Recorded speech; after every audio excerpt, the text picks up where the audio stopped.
Amigos queridos, deixemo-nos envolver pela suave melodia da música,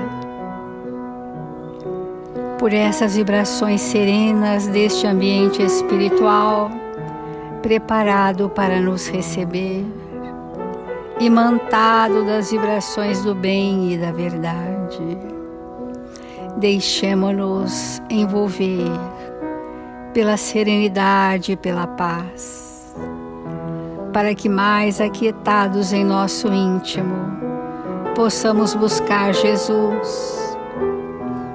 Jesus que se manifesta para a humanidade da Terra, através do seu coração misericordioso, trazendo para nós as plenas possibilidades de construirmos o reino de Deus em nossos corações e sentirmos a força da lei a nos conduzir os passos e deixarmos-nos seguir retilíneos ao seu Evangelho. Aqui estamos, Senhor, pequeninos que nos reconhecemos ser, desejosos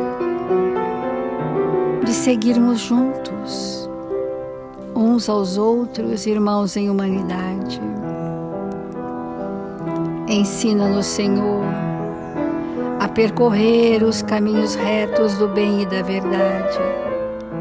Ensina-nos, Senhor, a nos debruçarmos sobre a dor do outro como sendo a nossa própria dor.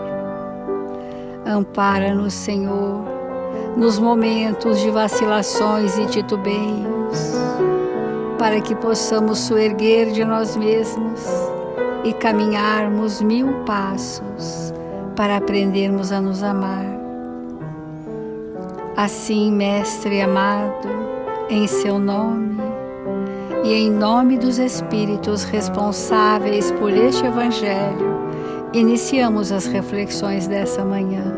Obrigada, Senhor, obrigada, amigos, e que assim seja.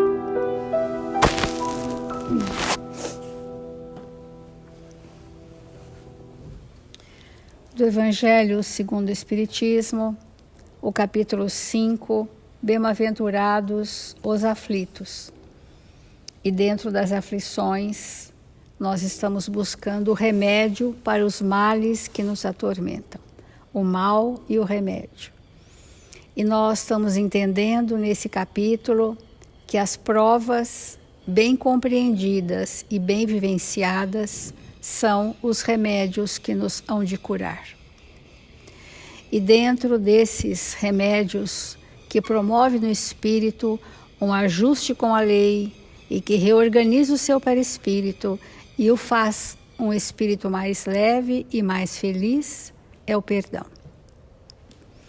E ontem nós falamos de que aqueles homens dos templos de Israel queriam ser discípulos de Jesus e vieram fazer as questões sobre como vamos lidar com os inimigos, ao que Jesus foi respondendo para cada um da oportunidade da compreensão, da indulgência, do silêncio, da prece, e que nós pudéssemos ver as imperfeições do outro com caridade.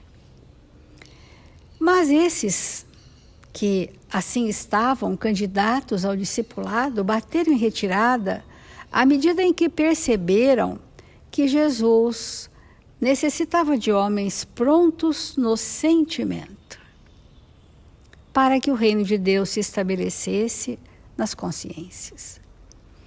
E hoje nós trouxemos uma outra lição do Boa Nova agora, chamada O Perdão, que vai mostrar como Jesus testemunha o perdão, porque ali ele ensinou o perdão. E hoje nós vamos ver como Jesus testemunhou o perdão e como os seus já apóstolos se encontravam inflamados em defender Jesus com o mesmo modelo que os homens da terra exerciam.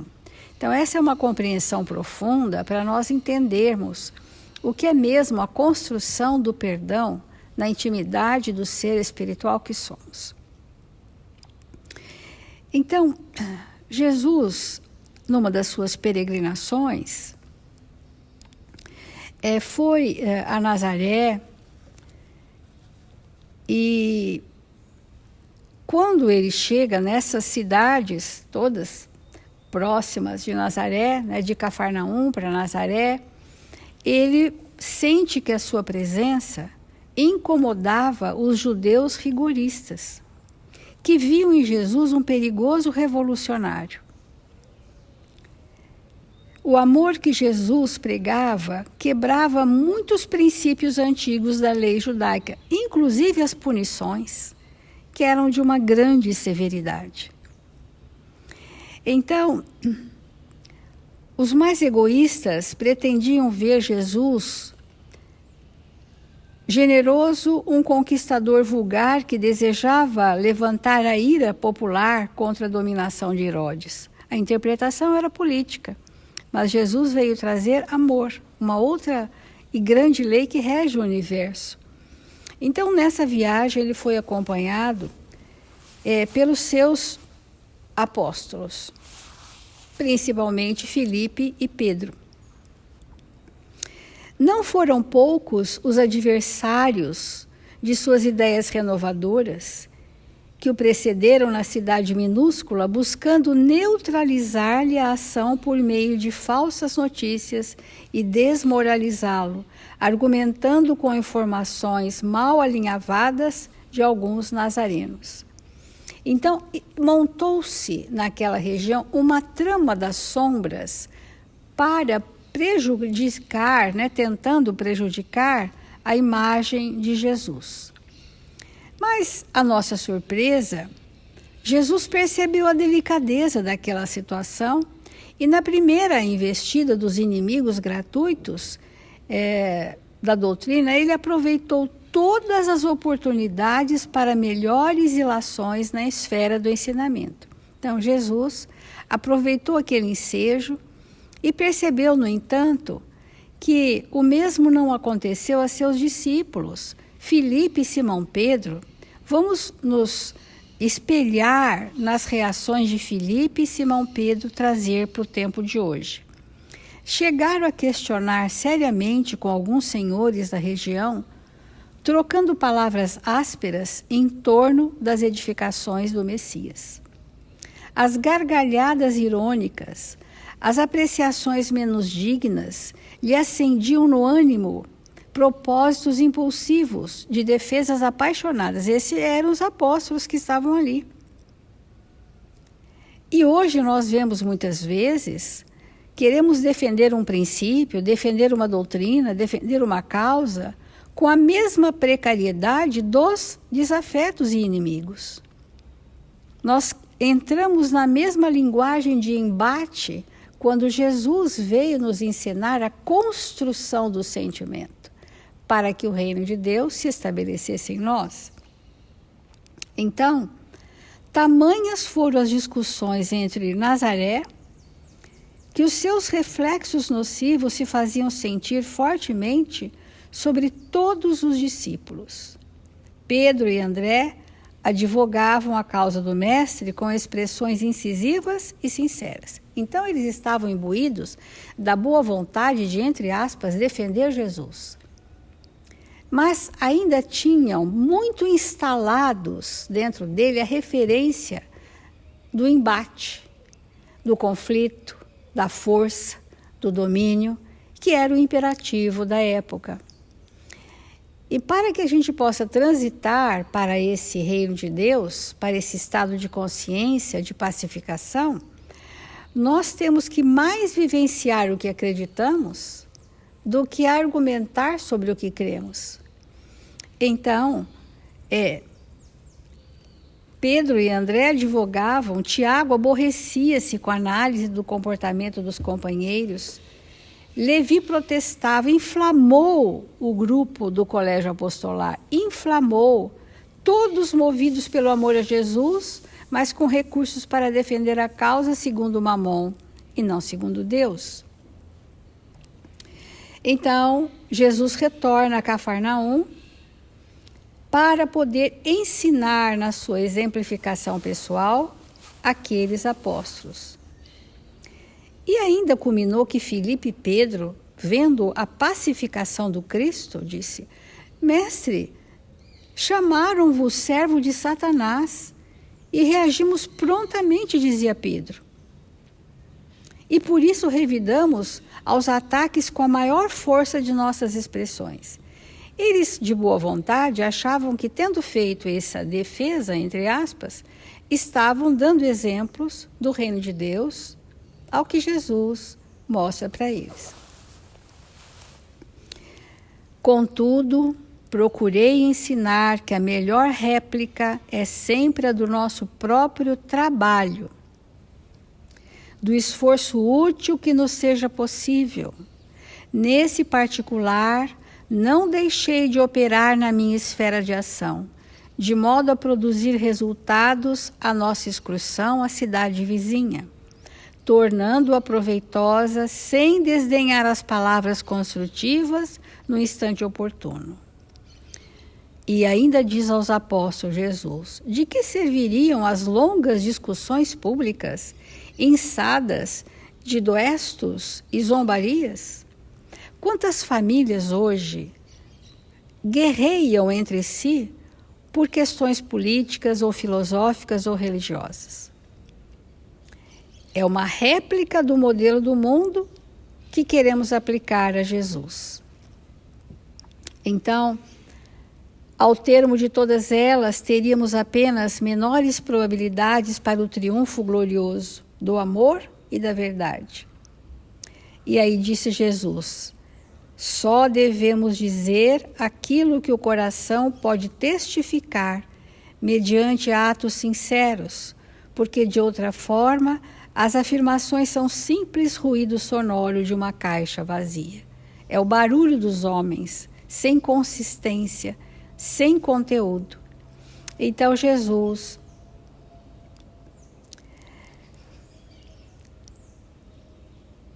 esses apóstolos não se aquietaram. Da mesma forma que os 3 candidatos a discípulos questionavam o perdão, porque queriam a punição, também os apóstolos de Jesus questionavam todas as suas afirmações. E disse assim: não será vaidade, porém, exigirmos que toda a gente faça de nossa personalidade elevado conceito de Jesus? Por que eles queriam que Jesus agradasse a todos? E o mais importante que Jesus disse sobre agradar a todos é marchar pelo caminho largo, onde estão as mentiras da convenção. Servir a Deus é tarefa que deve estar acima de tudo, e por vezes, nesse serviço divino, é natural que desagreguemos aos mesquinhos interesses humanos. Então, agradar a todos é marchar pelas portas largas.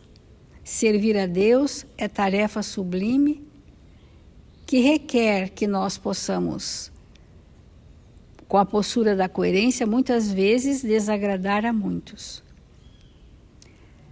Todos os portadores da verdade do céu são incompreendidos de seus contemporâneos. Portanto, é indispensável consideremos que o conceito justo é respeitável.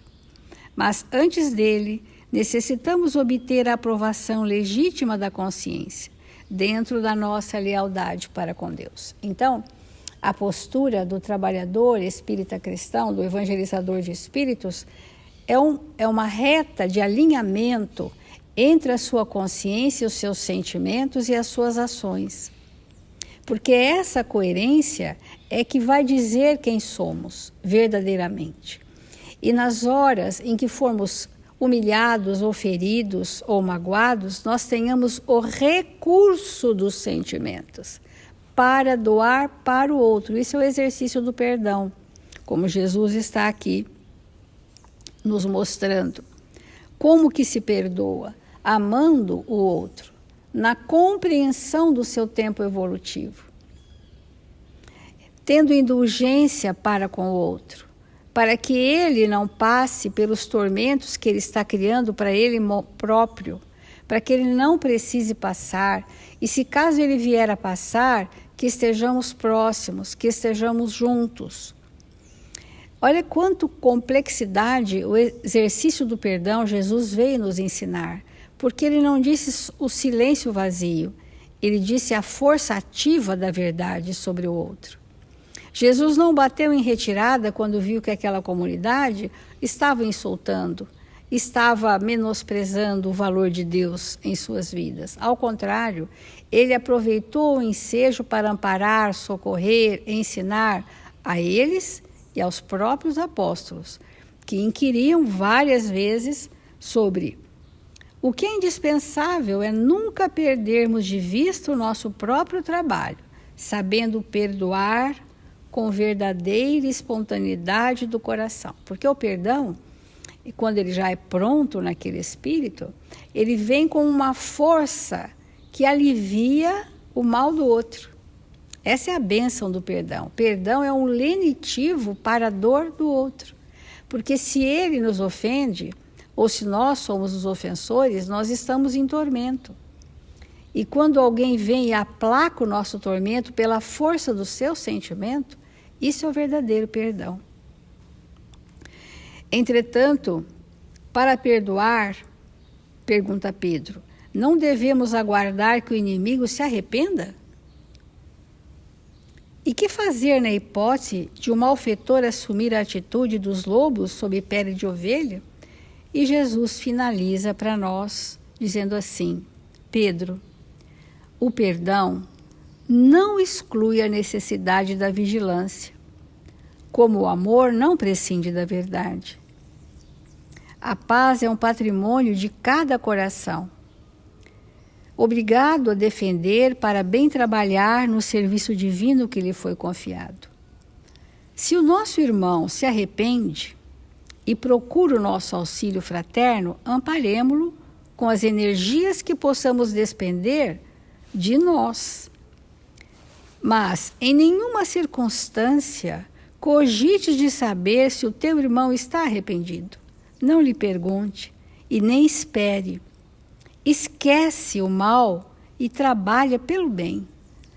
Quando ensinei que cada homem deve conciliar-se depressa com o adversário, busquei salientar que ninguém pode ir a Deus com um sentimento de odiosidade no coração.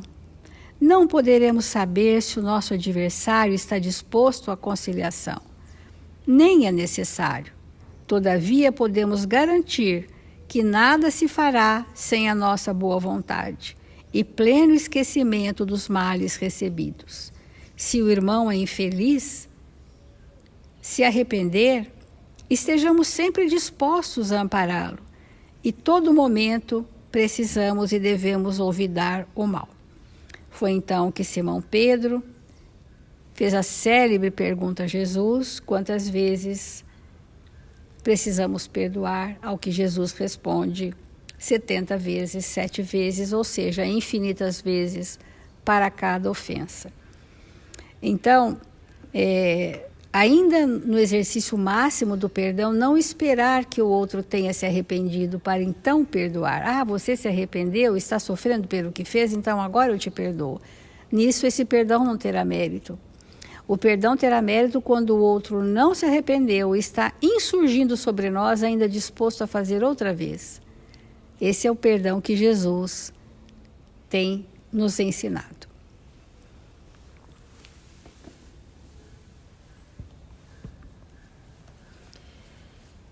Essa frase, ela realmente ecoa dentro de cada um de nós, como uma resposta magnífica às nossas reais necessidades. Porque será que Jesus teceu com o seu verbo amoroso essa resposta para a humanidade? Que nós precisaríamos exercer o perdão infinitas vezes.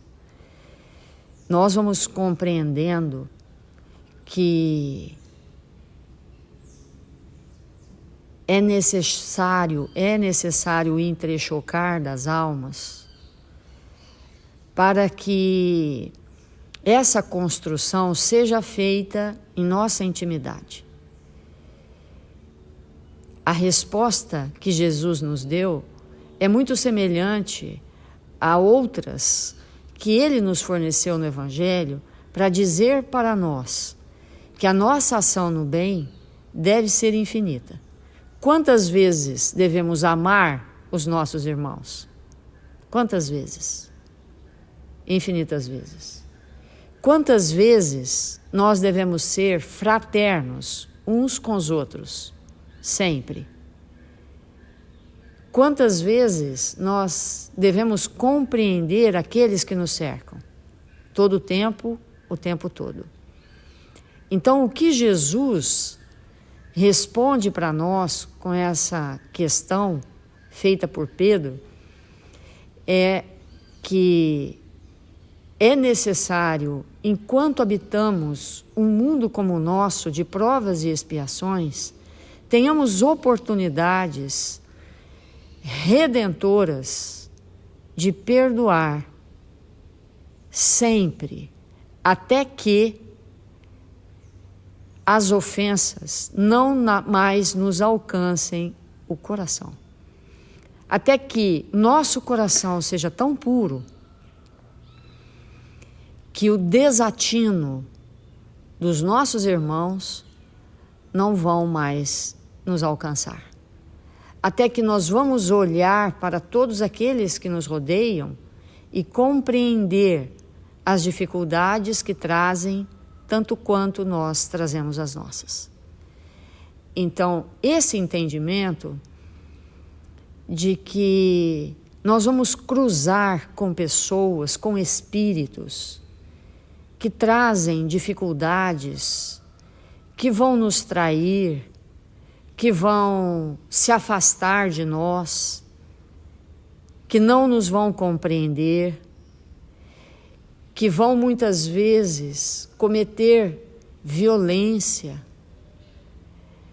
Esse movimento destrambelhado do espírito que ainda não conhece Jesus, ele é necessário ainda num mundo como o nosso, porque entrarmos em contato com isso e aprendermos a socorrer aqueles que estão necessitados é algo urgente para todos nós.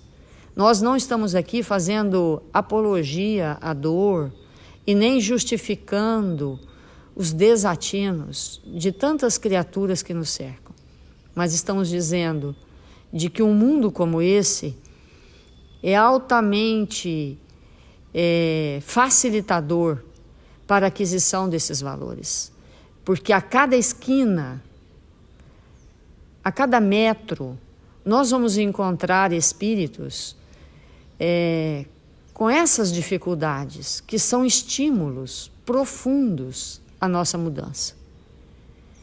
E se nós soubermos aproveitar esses momentos para construir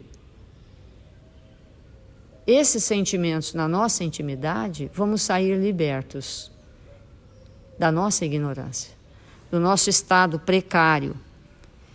Então, vamos comentar uma frase que temos feito do livro Como Perdoar, do texto Como Perdoar, do livro Alma e Coração, em que Emmanuel comenta assim: quando nossas relações adoecem, no intercâmbio com determinados amigos, que, segundo a nossa opinião pessoal, se transfiguram em nossos opositores, perguntemo-nos com sinceridade: como perdoar, se perdoar não se resume à questão de lábios, e sim a problema que afeta os mais íntimos mecanismos do sentimento? Então, o que há dentro de nós, na nossa intimidade, que impede que de pronto possamos perdoar aqueles que nos ofendem. E quando nós analisamos isso com muita profundidade, nós vamos ver que a densidade fluídica dessas vibrações que estão armazenadas dentro de nós, que nos impede de perdoar o outro, é, na grande maioria das vezes, muito mais espessa, muito mais profunda do que aqueles atos perpetrados contra nós. E aí vamos compreender que não perdoamos, não pelo que o outro fez, mas não perdoamos porque carregamos dentro de nós iniquidades que nos impedem desse perdão. Em geral, nós dizemos: eu não te perdoo porque você fez isso para mim. Mas essa não é a verdade. Eu não te perdoo porque o que eu carrego dentro de mim tem uma ressonância tal que me impede de te oferecer o perdão que poderia me curar. Esse é o real motivo pelo qual nós não perdoamos o outro.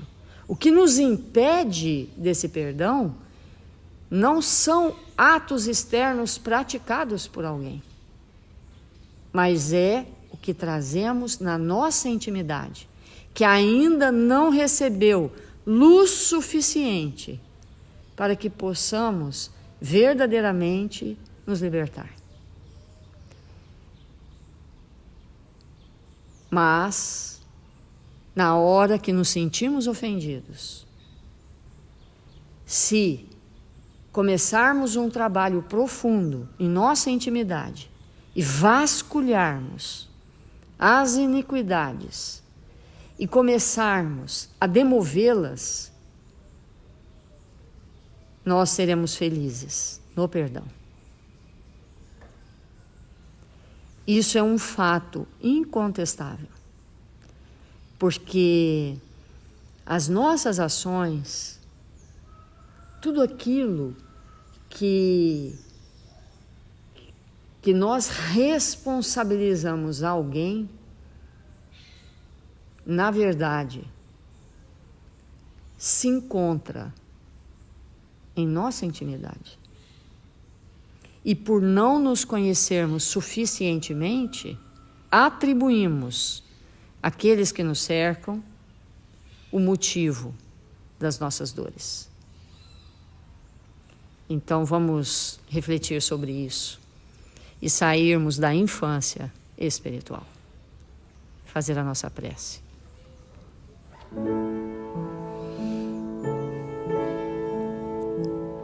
Divino amigo,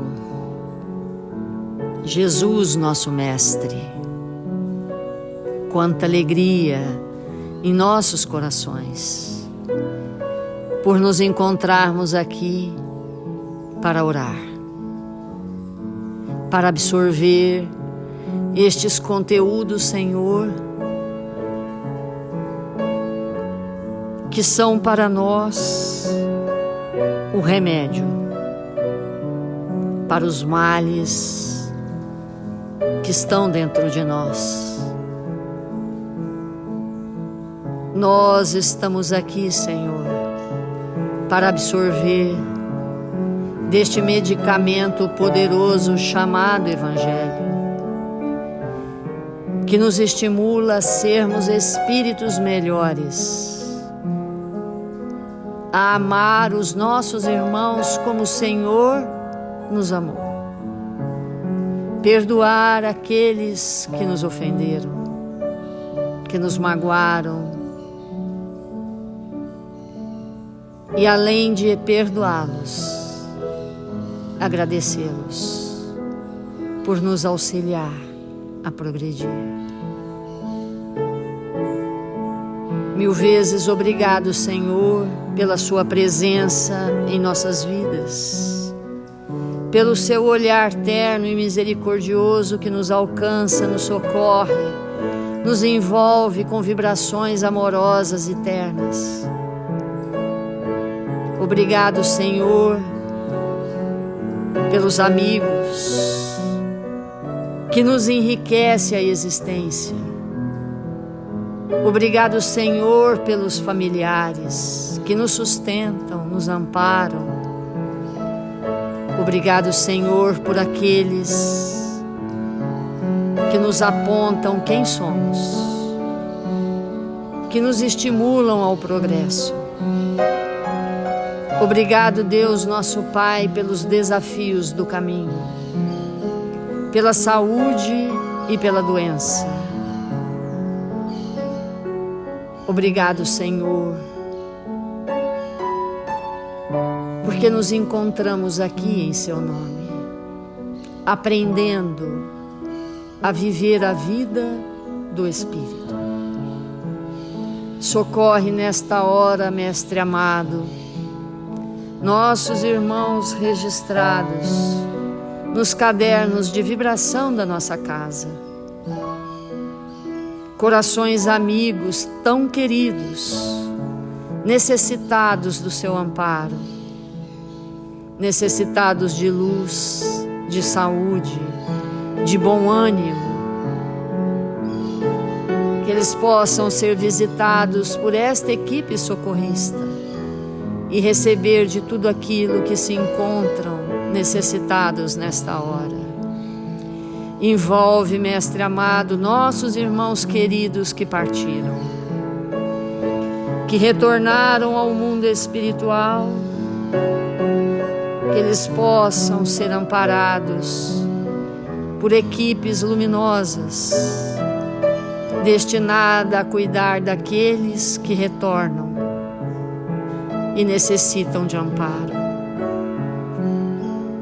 E nós outros, Senhor, rogamos ao seu coração amoroso que nos estimule ao bem todos os dias, para que possamos cumprir as nossas mínimas tarefas na terra do cruzeiro, nesta pátria amada, Senhor, que há de ser a pátria do Evangelho, quando todos nós, conscientes dos nossos deveres, vivermos o Teu Evangelho de amor. Que o Senhor nos abençoe e nos fortaleça, para que este dia seja para nós inesquecível, pelo bem praticado. Que o Senhor nos fortaleça, hoje e sempre. Que assim seja.